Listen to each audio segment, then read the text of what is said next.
Hey, yo, welcome to One Fall, Two Takes, your new favorite wrestling podcast. I'm your host, Plantshot, and joining me today is my good friend. Highly average. What's up, y'all?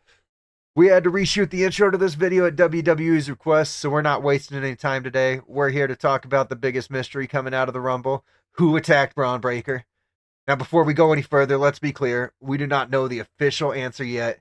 Nothing has been confirmed, but based on the evidence we've seen, we believe the attacker may have been Finn Balor. And we're going to explain why. Let's start with why most people think it was Seth Rollins and why I think that's exactly what WWE wants you to think.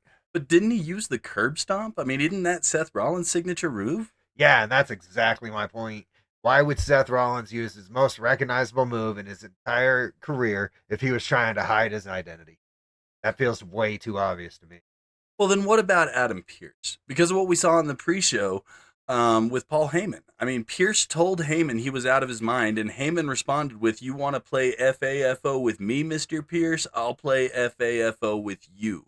Now, those sound like fighting words. Heyman accused Pearce of giving Braun Breaker a second-hand spot, so wouldn't Pearce be getting some kind of retaliation? Yeah, that's a possibility, but again, it feels too immediate and too obvious. Something like this doesn't get planned and executed in a few minutes backstage.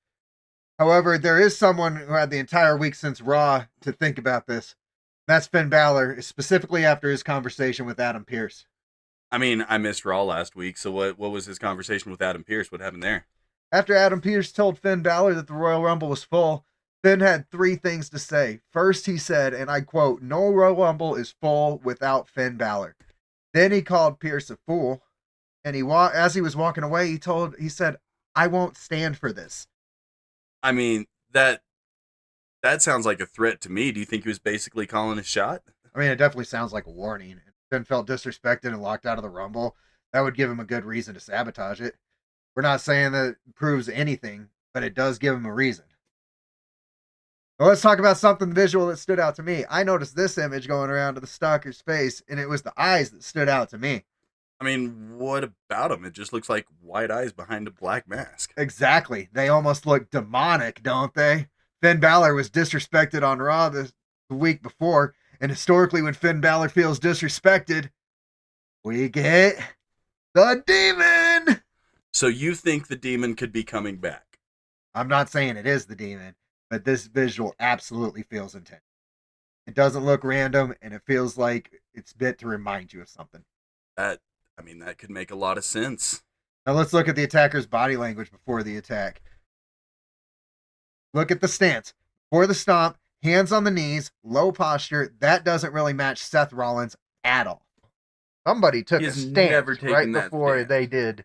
Right before they did it. However, somebody that I have known to do that during their entrances, a little Finn Balor with his hands on his knees and then up in the air. I'm just saying.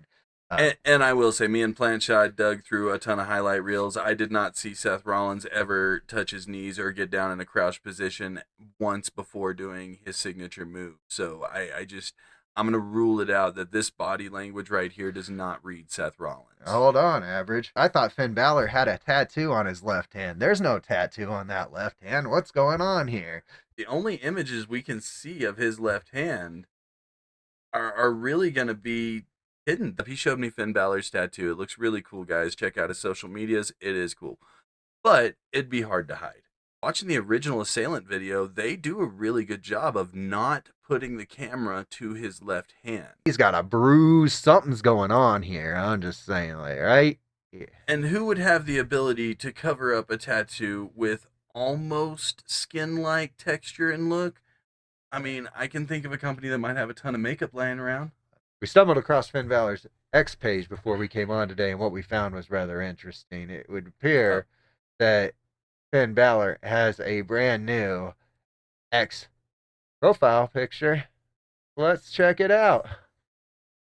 Now, honestly, I couldn't tell you how new this is, but it is rather suspicious that he's wearing a black mask. This seems like a puzzle piece. There's some foreshadowing.